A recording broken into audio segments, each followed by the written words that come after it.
Jacksonville real estate news here. Just wanted to give you a weekly update of some of the interesting news and notes that I noticed going on here in Jacksonville that has to deal with real estate and deal with you. Because if you're thinking about moving to Jacksonville, if you already live here in Jacksonville, then you know what? Let's look at some news and notes for Jacksonville real estate news. So first up, let's get into it a little bit. This is a study that just recently came out, and what we're seeing is that almost 50% of sellers are making concessions in today's market. Yeah, that's a lot. That is a lot of concessions that are going on.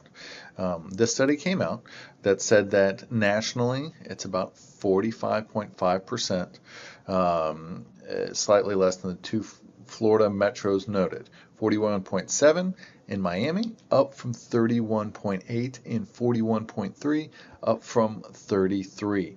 That is quite big, guys. I mean, we're seeing concessions come up and up and up.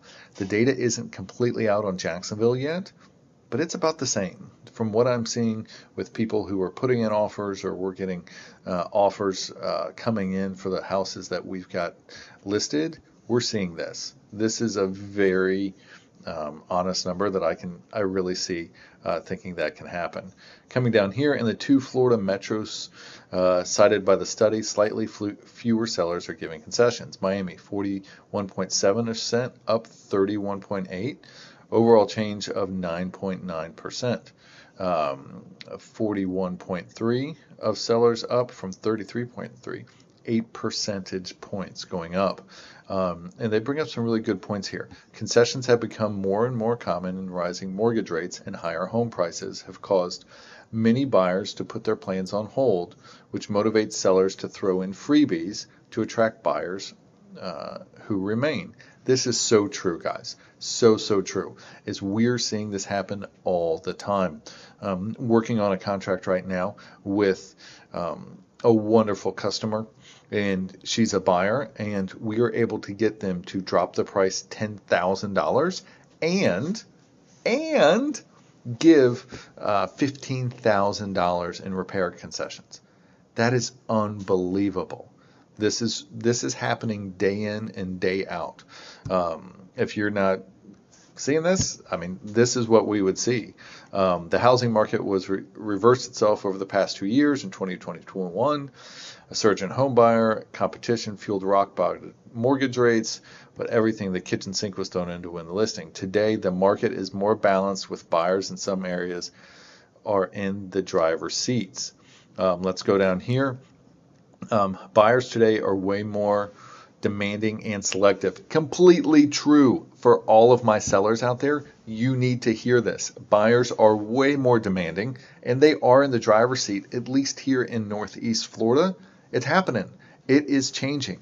Now, if you guys follow the channel, if you guys check in on this, you'll see it's not necessarily done by the amount of inventory, which is historically how it's defined if it's a buyer's or a seller's market. But what we're starting to see right now is, because interest rates are so high, buyers have the power. That's just what's happening. You're seeing it happen day in and day out. Let's keep on reading. Wasn't the case during the pandemic. During the peak of COVID, it took 2 or 3 days to sell anything regardless of condition. So true. Location or square footage. Now a home that's not perfect may stay on the market for 3 to 4 months if the seller doesn't throw something to sweeten the deal. Completely right. Completely right. Now let's look at this a little bit more and I'm going to scroll down right here. This is really key right here, guys, so pay attention. In addition to concessions, sellers are increasingly likely to sell their homes for less money than they hoped for, either by lowering the listing price or accepting an offer that's less. In a study, 1 out of 4 sellers, 25%, did both, lowering their offer price and agreeing to the buyer's bid that was less than a newly lowered asking price.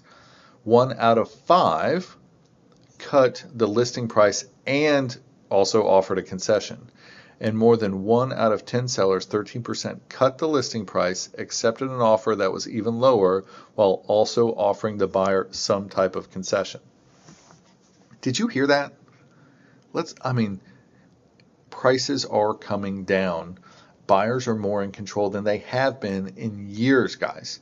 You need to be aware of this. If you currently have your house on the market, read these things. This is a fact. These are numbers that are happening. It's just not, hey, Joe Bob thought that we could get this much and da da da. No, here's the numbers. Look at them. They're right here. They are right here. If you want these numbers, comment below. I'll send them to you and you can look at them. But you need to be aware of this, that things are changing. We are seeing sellers drop pricing and give concessions. Drop pricing and give concessions. Sellers, you need to be aware of that. Buyers, if you guys watched my February market update, you're seeing this too. We're seeing it in the numbers. Here's even more data. Once again, here at Jacksonville Real Estate News, I want to educate you. I want to empower you to make the best decision. And if you're thinking about buying right now, boom, right here, you are in the driver's seat. Just be aware of that when you're looking at houses. Now, coming over to the next article that I found interesting, and if I found it interesting, hopefully you find it interesting. And if not, well, there we go. So, Florida has 6 of the top 10 price increased metros. So let's kind of scroll down here. Florida saw the highest year-to-year price increase of any state at 15.2. Number 2 is North Carolina, saw 13.4. In a ranking of the largest 100 U.S. metro areas for home price growth, Florida's also rose most year-to-year, taking 6 of the top 10 spots. No Florida city ranked lower than Jacksonville at number 31. There we go. I don't know if that's something to be proud of in Florida, but if you live here, great, awesome. You just got a lot of equity in your home over the past couple of years. If you are coming into Florida or Northeast Florida, well, prices have increased. Let's look at what we got here. So, Q4 home price increase rankings for Florida metros. Sarasota, Bradenton, up 20%.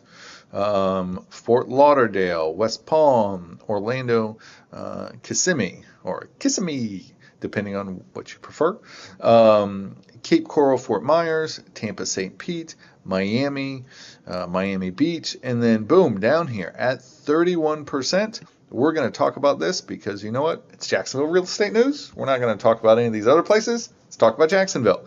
So Jacksonville up 10.4% year to year. So from last year to this year, we're up 10%, 1.8% quarter to quarter. So Q1 versus Q1. So, that's going to be Q4 of 2022 to Q1 of this year. So that's something to really keep in mind we saw in our last one that, you know what, there's concessions that are happening. Sellers are coming down in pricing. That's true. But at the same time, another piece of the puzzle is that, you know what, prices are still going up. They're just not going up what they were.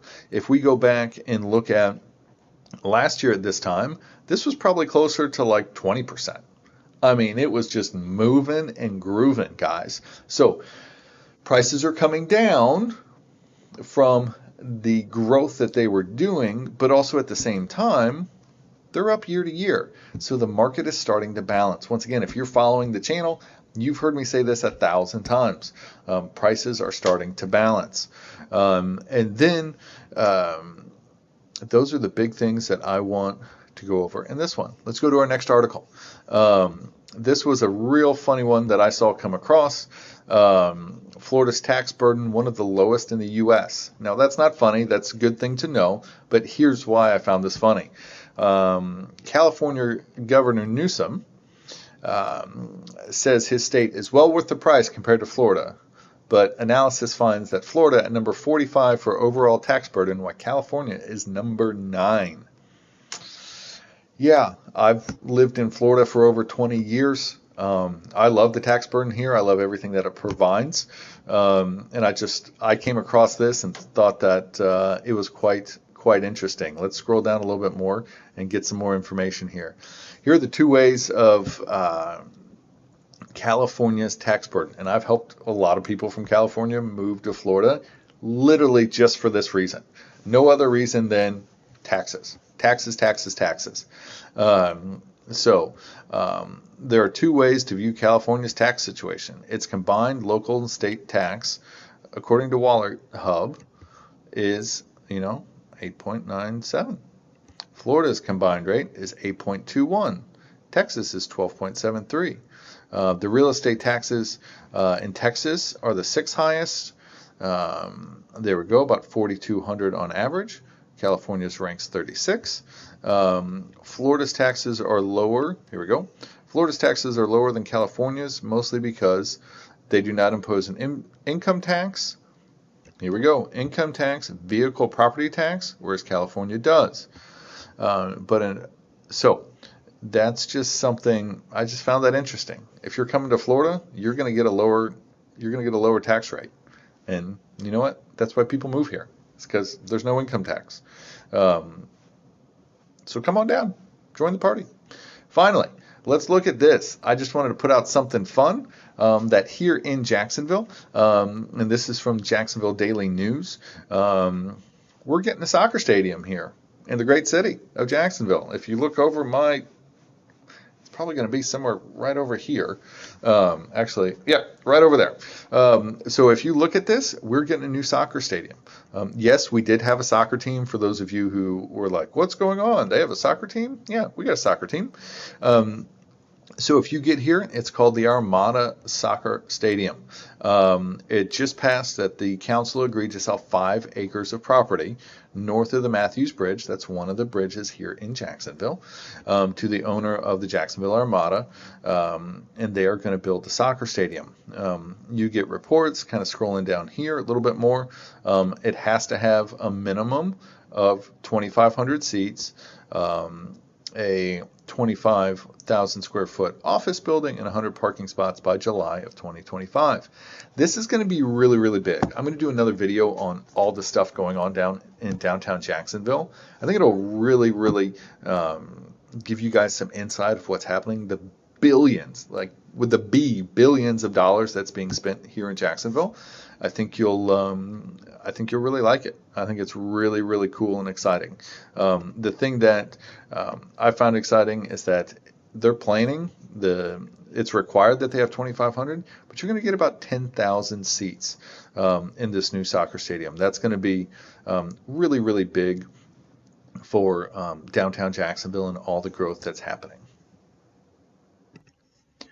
Once again, I hope you found these articles interesting as I did. I'll be putting stuff like this out every week just to give you more insight and education as to what's happening in the real estate market here in Jacksonville. So once again, I hope you're having a great day. If you have any questions or comments, please throw them down below. Please give me a like and subscribe. I do this for you, the consumer, so that you have news and education on the Jacksonville real estate market. Thank you, Jacksonville. Have a wonderful day.